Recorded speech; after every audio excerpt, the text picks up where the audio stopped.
कल्पना कीजिए कि आप स्काईवर्ड वन नाम के एक नए तैनात ऑटोनॉमस डिलीवरी हेक्साकॉप्टर के कॉकपिट में बैठे हैं।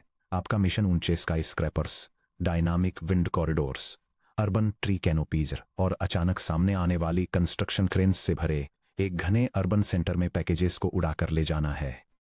जब स्काईवर्ड वन पहली बार पावर अप होता है तो इसकी इंटरनल एक्शन वैल्यू टेबल, यानी वो क्यू टेबल जो हमने सेक्शन 4.3 में बनाई थी, पूरी तरह से ब्लैंक होती है। इसे बिल्कुल अंदाजा नहीं होता कि कौन से फ्लाइट कॉरिडोर्स फास्ट हैं, कौन से रूफटॉप पासेज खतरनाक डाउनड्राफ्ट से प्रभावित हैं, या कौन सी गलियां डेड एंड्स हैं। अगर स्काईवर्ड वन टेक ऑफ करता है, सामने दिख रही सबसे पहली खुली सड़क पर उड़ता है और बिना क्रैश हुए 20 मिनट्स में पैकेज डिलीवर करने में कामयाब हो जाता है, तो ये एक पॉजिटिव रिवार्ड रजिस्टर करता है। अगर ये उस अकेले एक्सपीरियंस के बेसिस पर प्योरली ग्रीडी तरीके से काम करता है, तो ये अपनी बाकी बची पूरी ऑपरेशनल लाइफ में हर एक दिन ठीक वही 20 मिनट वाला फ्लाइट पाथ रिपीट करेगा। पास की हाई राइजेज की कतार के पीछे एक खुला लो टर्बुलेंस बुलेवार्ड है जो स्काईवर्ड वन को 3 मिनट्स से भी कम समय में डिलीवरी पूरी करने देगा। लेकिन चूंकि ड्रोन कभी उस रास्ते से नहीं भटकता जिसे वह पहले से जानता है, इसलिए वह कभी उस बेहतर रास्ते की खोज नहीं कर पाएगा। वह एक क्लासिक डायनामिक ट्रैप में फंसा हुआ है। वह अपने आसपास की अनजान दुनिया को एक्सप्लोर करने की कीमत पर अपनी मिनिमल नॉलेज को एक्सप्लॉइट कर रहा है। यह है डायग्राम डिलीवरी ड्रोन रूट के एग्जाम्पल का यूज करके एक्सप्लोरेशन वर्सेस एक्सप्लॉइटेशन डिलेमा को इलस्ट्रेट करता है। ड्रोन को अपने डिलीवरी गोल तक पहुंचने के लिए एक स्लो और टर्बुलेंट नॉन पाथ, जो एक छोटा गारंटीड रिवॉर्ड ऑफर करता है, और एक फास्ट और स्मूथ अनएक्सप्लोर्ड पाथ जिसमें काफी ज्यादा हिडन रिवॉर्ड है, के बीच चुनना होता है। अब तक डायनामिक प्रोग्रामिंग और पैसिव मोंटे कार्लो या टीडी इवैल्यूएशन की हमारी स्टडी में हमारे एजेंट्स ने उन पॉलिसीज को इवैल्यूएट किया जो उन्हें पहले से दी गई थीं। लेकिन अगर हम चाहते हैं कि physical AI systems complex real world environments में इंडिपेंडेंटली ऑप्टिमल बिहेवियर्स की खोज करें, तो उन्हें आगे क्या ट्राई करना है, इसके बारे में एक्टिवली डिसीजंस लेने होंगे। ये बात हमें मशीन इंटेलिजेंस के सबसे फंडामेंटल टेंशन से आमने सामने लाती है, the exploration versus exploitation trade off. Section break. The core dilemma, exploitation versus exploration. Model free control में मास्टर बनने के लिए एक एजेंट को लगातार दो कॉम्पिटिंग ड्राइव्स को बैलेंस करना होगा। एक्सप्लॉइटेशन यानी existing action value memory Q of S A basis पर वह एक्शन चुनना जो करेंटली सबसे हाईएस्ट एस्टिमेटेड रिवॉर्ड देता है। एक्सप्लॉइटेशन नॉन इन्फॉर्मेशन का फायदा उठाकर शॉर्ट टर्म परफॉर्मेंस को मैक्सिमाइज करता है। एक्सप्लोरेशन यानी एनवायरनमेंट के बारे में नई इंफॉर्मेशन कलेक्ट करने के लिए करेंटली फेवर्ड एक्शन के अलावा कोई दूसरा एक्शन चुनना। Exploration long term optimal policies को डिस्कवर करने के लिए इमीडिएट एफिशिएंसी का सैक्रिफाइस करता है। चलिए ब्रेक डाउन करते हैं कि फिजिकल एआई में सिर्फ किसी एक एक्सट्रीम पर फोकस करने से फेलियर क्यों होता है। ये विजुअल स्पेक्ट्रम ऑटोनॉमस नेविगेशन में नए रूट सर्च करने बनाम जाने पहचाने रास्तों पर ही सख्ती से टिके रहने के एक्सट्रीम्स को कॉन्ट्रास्ट करता है। अनफोकस्ड सर्चिंग से इनएफिशिएंट भटकाव और रिसोर्स डिप्लीशन होता है, जबकि जाने पहचाने रूट्स पर जरूरत से ज्यादा रिजिड रहने से सिस्टम सबऑप्टिमल चॉइसेस में लॉक हो जाता है और बेहतर शॉर्टकट्स डिस्कवर करने से रुक जाता है। प्योर एक्सप्लॉइटेशन यानी सिर्फ ग्रीडी की प्रॉब्लम। अगर एक एजेंट हमेशा क्यू ऑफ एस का आर्ग मैक्स ही लेता रहेगा, तो उसकी नॉलेज उसकी शुरुआती एक्सपीरियंस तक ही सीमित रह जाएगी। अगर उसके शुरुआती कुछ एक्शंस लकी या मेडियोकर थे, तो वह हमेशा के लिए सब ऑप्टिमल रूटीन्स में लॉक हो जाएगा। कंट्रोल थ्योरी में इसे लोकल ऑप्टिमम में ट्रैप होना कहते हैं। प्योर एक्सप्लोरेशन यानी सिर्फ रैंडम की प्रॉब्लम। अगर एजेंट हर समय रैंडमली एक्ट करता रहेगा, तो वह जो सीखता है उसे कभी रिलायबल एग्जीक्यूशन में कंसोलिडेट नहीं कर पाएगा। स्काईवर्ड वन शहर में बिना किसी प्लान के घंटों भटकता रहेगा और अपना कार्गो डिलीवर करने से बहुत पहले ही उसकी बैटरी खत्म हो जाएगी। High performance autonomous control achieve करने के लिए हमें एक ऐसे मैकेनिज्म की जरूरत है जो इन दोनों एक्सट्रीम्स को सिस्टमैटिकली बैलेंस करे। एक ऐसा रूल जो एजेंट को ज्यादातर समय अपने करंट बेस्ट गेस को एक्सप्लॉइट करने दे और साथ ही अल्टरनेटिव चॉइसेस को टेस्ट करने के लिए क्यूरियोसिटी की एक कंट्रोल डिग्री भी बनाए रखे। Section break 2। Demystifying the epsilon greedy strategy. इस डिलेमा का सबसे सिंपल, सबसे ज्यादा यूज होने वाला और surprisingly effective solution epsilon greedy strategy है। सेक्शन 5.2 में हमने पॉलिसी ग्रीडिफिकेशन इंट्रोड्यूस किया था, जहां एक एजेंट उस एक्शन को सिलेक्ट करके अपनी पॉलिसी को अपडेट करता है जो एक्शन वैल्यू फंक्शन को मैक्सिमाइज करता है। पाई of S equals the argmax over A in set A of Q of S A. Epsilon greedy strategy उस सिलेक्शन प्रोसेस में कैलकुलेटेड रैंडमनेस डालने के लिए एक छोटा प्रोबेबिलिटी फैक्टर इंट्रोड्यूस करती है जिसे ग्रीक लेटर एप्सिलॉन से रिप्रेजेंट किया जाता है, जहां एप्सिलॉन 0 to 1 में होता है। मैथमेटिकल रूल, किसी भी दिए गए स्टेट एस टी पर एजेंट अपना एक्शन एटी नीचे दिए गए डिसीजन रूल के अकॉर्डिंग सिलेक्ट करता है। इस सब टी इक्वल्स सेट ए से एक completely random action probability epsilon के साथ या प्रोबेबिलिटी 1 माइनस एप्सिलॉन के साथ argmax over A in set A of Q of capital A सब टी ए। चलिए इसे सिंपल इंग्लिश में समझते हैं। 1 माइनस एप्सिलॉन प्रोबेबिलिटी यानी एक्सप्लॉयटेशन के साथ एजेंट रेशनली और ग्रीडी होकर बिहेव करता है। ये करंट स्टेट के लिए अपनी क्यू टेबल को स्कैन करता है, सबसे ज्यादा एक्सपेक्टेड क्यूमुलेटिव रिटर्न वाले एक्शन को आइडेंटिफाई करता है और उसे एग्जीक्यूट करता है। एप्सिलॉन प्रोबेबिलिटी यानी एक्सप्लोरेशन के साथ एजेंट अपने करंट बिलीफ्स को साइड में रखता है, एक फेयर पासा सा फेंकता है और अपने एक्शन स्पेस ए से किसी भी अवेलेबल एक्शन को इक्वल प्रोबेबिलिटी के साथ पिक कर लेता है। यह diagram epsilon greedy decision strategy का यूज करके रीइंफोर्समेंट लर्निंग में एक्सप्लॉयटेशन और एक्सप्लोरेशन के बीच के फंडामेंटल ट्रेड ऑफ को इलस्ट्रेट करता है। कोई एक्शन चुनते समय एजेंट 1 माइनस एप्सिलॉन की प्रोबेबिलिटी के साथ बेस्ट नोन एक्शन को सिलेक्ट करके अपनी करंट नॉलेज को एक्सप्लॉइट करता है, जबकि एप्सिलॉन की प्रोबेबिलिटी के साथ ये एक कंप्लीटली रैंडम एक्शन चुनकर एक्सप्लोर करता है। प्रिसाइज एक्शन प्रोबेबिलिटीज, जब कोई एजेंट एक एक्सप्लोरेशन स्टेप के दौरान रैंडमली एक एक्शन चुनता है तो एक छोटी सी बात ध्यान में रखनी होती है, रैंडम सिलेक्शन फिर भी ग्रीडी एक्शन को ही पिक कर सकता है। अगर स्टेट इस सब टी में total size of set A available actions हैं तो किसी भी स्पेसिफिक नॉन ग्रीडी एक्शन को सिलेक्ट करने की प्रोबेबिलिटी है P of a non greedy equals epsilon divided by the size of set ए। इसी बीच ग्रीडी एक्शन स्टार को सिलेक्ट करने की टोटल प्रोबेबिलिटी में एक्सप्लिसिट एक्सप्लॉयटेशन डिसीजन और एक्सप्लोरेशन के थ्रू ए स्टार सिलेक्ट होने का चांस दोनों शामिल होते हैं।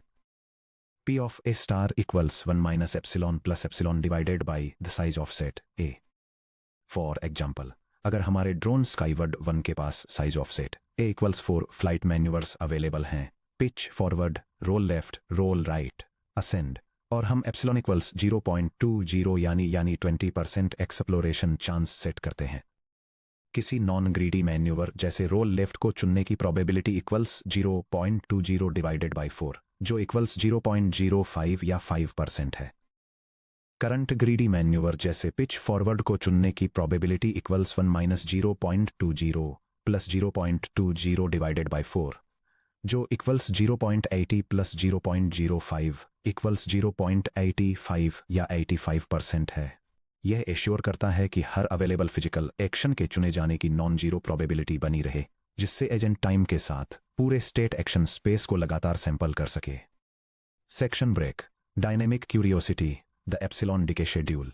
इमेजिन कीजिए कि हफ्तों तक एक बेहद एक्यूरेट क्यू टेबल बनाने के बाद आप स्काईवर्ड 1 को सिटी सेंटर के चक्कर लगाने के लिए उसकी 1000th फ्लाइट पर भेज रहे हैं। अगर हम एप्सिलॉन इक्वल टू 0.20 को परमानेंटली फिक्स्ड रखते हैं तो स्काईवर्ड 1 फिर भी 15% टाइम रैंडमली एक पूरी तरह से नॉन ऑप्टिमल फ्लाइट मैन्यूवर करेगा। ये अच्छी तरह से जानने के बावजूद कि सीधा उड़ना ही ऑप्टिमल मूव है, ये रैंडमली किसी बिल्डिंग के सामने हार्ड लेफ्ट टिल्ट हो सकता है या किसी पेड़ के कैनोपी में डाइव कर सकता है। शुरुआती लर्निंग के दौरान एक फिक्स्ड एक्सप्लोरेशन रेट यूजफुल होता है, लेकिन एक बार जब एजेंट का इंटरनल मॉडल मैच्योरिटी के करीब पहुंच जाता है तो यह एक लायबिलिटी बन जाता है। इसे सॉल्व करने के लिए हम एप्सिलॉन डिके इंट्रोड्यूस करते हैं, एक ऐसा मैकेनिज्म जो टाइम के साथ एक्सप्लोरेशन पैरामीटर एप्सिलॉन को धीरे धीरे कम करता है जैसे जैसे एजेंट फिजिकल एक्सपीरियंस एक्यूमुलेट करता है। द एप्सिलॉन डिके ट्रेजेक्टरी, एक डायग्राम जो एप्सिलॉन यानी एक्सप्लोरेशन रेट को 0 से 1000 के एपिसोड्स में टाइम के अगेंस्ट प्लॉट करके दिखाता है। फेज 1 क्यूरियस नोविस 1.0 से स्टार्ट होने वाला हाई एक्सप्लोरेशन। फेज 2 ट्रांजिशनिंग, जैसे जैसे एप्सिलॉन 0.4 से गिरकर 0.2 पर आता है, क्यू वैल्यूज पर रिलायंस बढ़ती जाती है। फेज 3 एक्सपीरियंस्ड वेटेरन 1000 एपिसोड्स की तरफ बढ़ते हुए 0.0 तक पहुंचना। The 3 phases of an agent's life curious novice epsilon equal to 1.0 जब ट्रेनिंग स्टार्ट होती है तो एजेंट कुछ नहीं जानता Q of S comma A equal to 0 सभी एक्शंस के लिए। एप्सिलॉन इक्वल टू 1.0 सेट करने से एजेंट पूरी तरह से एक्सप्लोर करने के लिए फोर्स होता है और एनवायरमेंटल रिवार्ड्स और पेनल्टीज का एक इनिशियल बेसलाइन मैप बनाने के लिए प्योरली रैंडम एक्शंस लेता है। Transitioning learner 1.0 greater than epsilon greater than 0.01 जैसे जैसे हंड्रेड्स ऑफ एपिसोड्स में ट्रेनिंग प्रोग्रेस करती है, एप्सिलॉन सिस्टमैटिकली डिके होता है। एजेंट अपने ग्रोइंग क्यू टेबल पर तेजी से रिलाई करता है, जबकि अभी भी पीरियोडिकली अल्टरनेटिव पाथ्स को सैंपल करता रहता है। एक्सपीरियंसड वेटरन एप्सिलॉन 2 एप्सिलॉन मिन अप्रोक्सीमेटली इक्वल टू 2001 ट्रेनिंग के लेटर स्टेज में एप्सिलॉन एक स्मॉल लोअर बाउंड एप्सिलॉन मिन पर पहुंच जाता है। एजेंट 99% टाइम अपनी सीखी हुई ऑप्टिमल पॉलिसी को एग्जीक्यूट करता है और अगर एनवायरनमेंटल कंडीशंस चेंज होती हैं तो अडेप्टेबिलिटी बनाए रखने के लिए एक टाइनी 1% एक्सप्लोरेशन विंडो रिटेन करता है। फॉर एग्जाम्पल, अगर एक हाई राइज कंस्ट्रक्शन क्रेन पहले से ऑप्टिमल कॉरिडोर को ब्लॉक कर देती है। कॉमन डीके फॉर्म्यूलेशंस कोड में डीके को आमतौर पर 2 स्टैंडर्ड मैथमेटिकल शेड्यूल्स में से एक का यूज करके इम्प्लीमेंट किया जाता है। एक्सपोनेंशियल डीके मोस्ट कॉमन, हर एपिसोड के बाद नया एक्सप्लोरेशन रेट एप्सिलॉन के +1 करंट रेट एप्सिलॉन के को decay factor alpha decay in 0.95 to 0.9999 से मल्टीप्लाई करके कंप्यूट किया जाता है। एप्सिलॉन सब के +1 equals the maximum of epsilon min और एप्सिलॉन सब के times alpha decay. 2 linear decay rate epsilon per episode एक फिक्स्ड अमाउंट डेल्टा एप्सिलॉन से कम होता है जब तक कि ये एप्सिलॉन मिन तक नहीं पहुंच जाता। एप्सिलॉन सब के +1 equals the maximum of epsilon min और एप्सिलॉन सब के minus delta epsilon. Physical AI में आमतौर पर एक्सपोनेंशियल डीके को प्रिफर किया जाता है क्योंकि यह हाई इनिशियल क्यूरियोसिटी को बनाए रखता है और धीरे धीरे कम होकर पॉलिसी स्टेबलाइजेशन के लंबे पीरियड की परमिशन देता है। For Python implementation the action selector, चलिए एक practical production ready Python helper function लिखते हैं जो डीके मैकेनिक्स के साथ epsilon greedy action selection strategy को इम्प्लीमेंट करता है।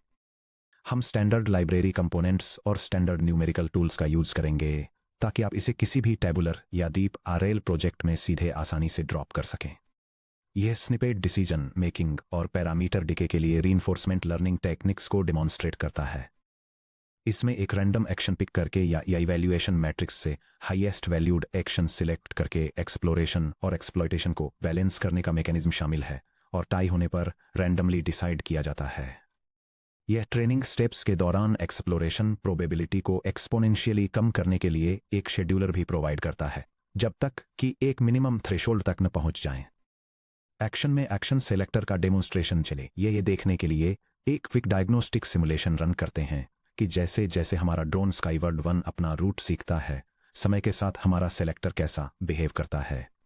यह कोड स्निपेट रीइंफोर्समेंट लर्निंग में एक epsilon greedy action selection strategy को डिमॉन्स्ट्रेट करने के लिए एक सिमुलेशन सेटअप करता है।